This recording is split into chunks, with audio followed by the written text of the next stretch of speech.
what you're going to need is your 3 Creative Memories blades and your middle custom cutting system circle.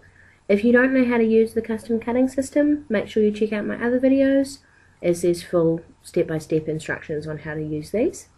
So I've cut these ones out already. So this is your red blade, the green blade, and then the blue blade. So you'll see, not sure if you guys can actually see that, the slight variation in size of those 3. So what we're going to be making is a corner rounded flower. So move all that other stuff out of the way. Lay out your 3 sizes. Now it doesn't matter which side you want to have up. So what you're going to do is you're going to fold your circle in half.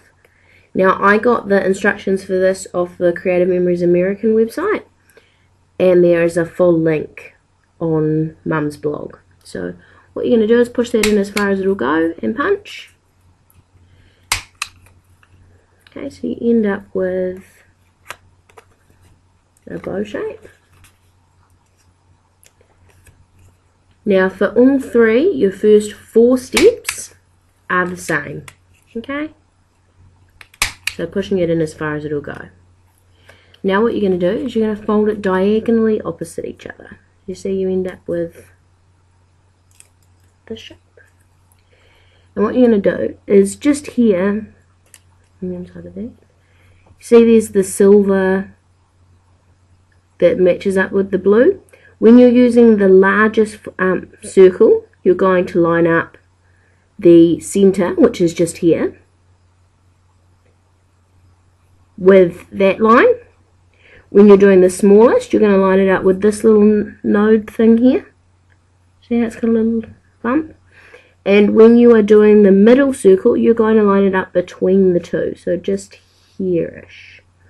Doesn't have to be perfect, you just don't want to go. If you go all the way in, you're going to end up chopping half your circle off, so you've got to just be a little bit careful, but once you've done a few, it's quite easy.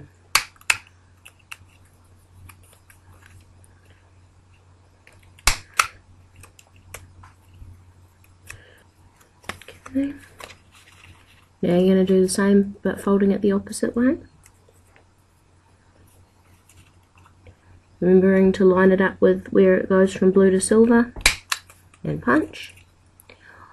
Now after each flower, I'd suggest you empty your canister. I just had to empty mine before, because once this gets full, it will stop letting you punch properly, and it catches. So what you end up with is this really cute little flower.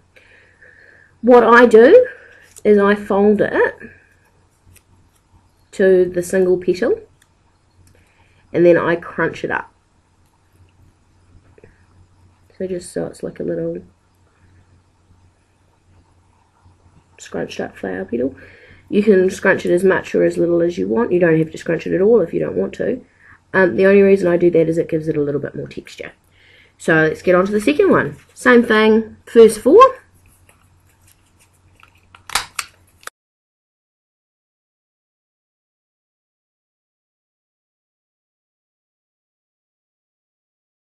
Now in the next 2, remembering to line up the center with halfway between the little node here and where it goes from blue to silver. So you're just lining up the center halfway between those 2. Not sure if you guys can see that. If you're doing it yourself at the same time, it's really easy to follow.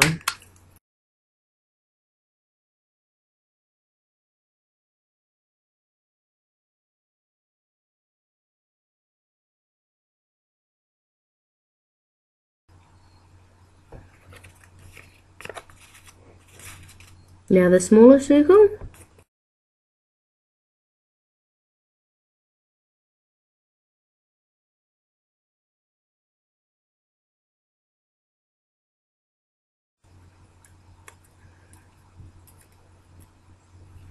This is the trickiest one because it's the smallest. Make sure you line up that center point with the node in the middle here.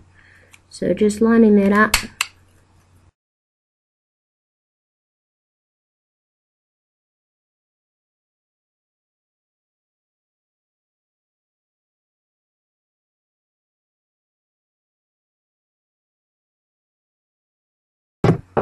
Now what you're going to do is you're going to get your 3 sizes that are all scrunched up,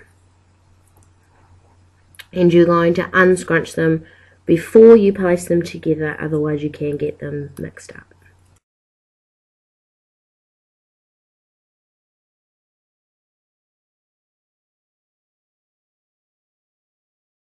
So you end up with these 3 sizes: the large, the middle, and the small.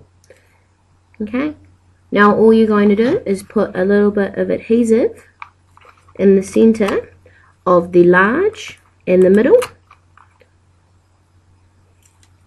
and you're just going to lay those on top of each other. I like to graduate them, but you can lay them however you want. So you end up with this really cute little flower. And I think finishing it off, I just add one of the little epoxies.